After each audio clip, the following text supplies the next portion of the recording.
Ms. Forbes, a very interesting meeting tonight. Y'all had Commissioner Siegel out to discuss some different thoughts and issues, and I was just wondering if you could give us an update on how y'all have been getting along with your fundraising efforts, and maybe tell people how they could continue to contribute. Well, thank you.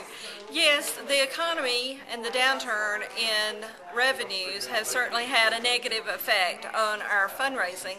We are still getting donations literally every week.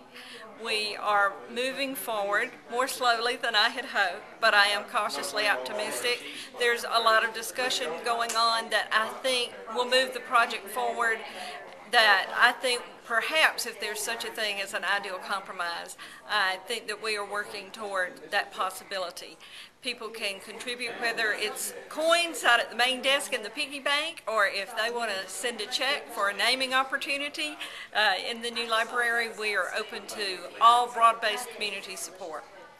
And some of the discussion here tonight was kind of interesting, talking about, we had thought at one time that the downtown solution was in fact the only thing, but I found out tonight that actually y'all are open to suggestions about other places, and maybe even having several branch libraries and things like that.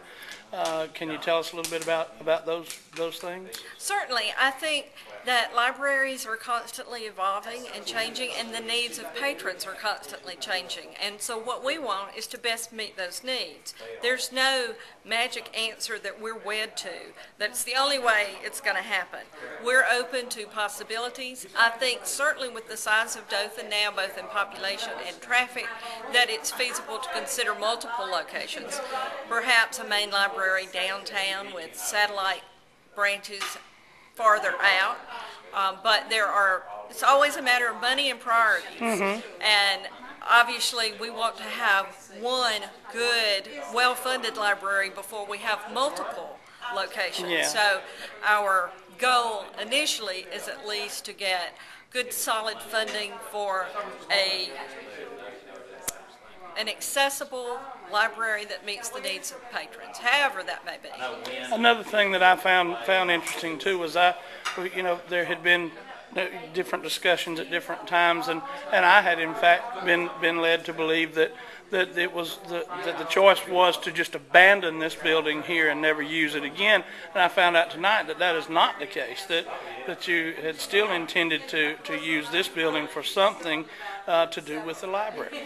Well, this building will be used, whether it's as part of a library or whether it's some independent use. It has historical significance for the city.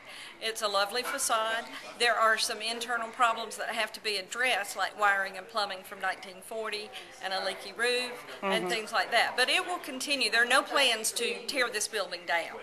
I think that's good, because this building, for whatever you say about the downtown or the circle or whatever, this building, weathered and worn as it may be, has been the mainstay of this community, and I think that you and your staff have kept that here and made this an anchor for this community, and I would hate to see it just disappear. It will not disappear. In fact, we're busier than ever.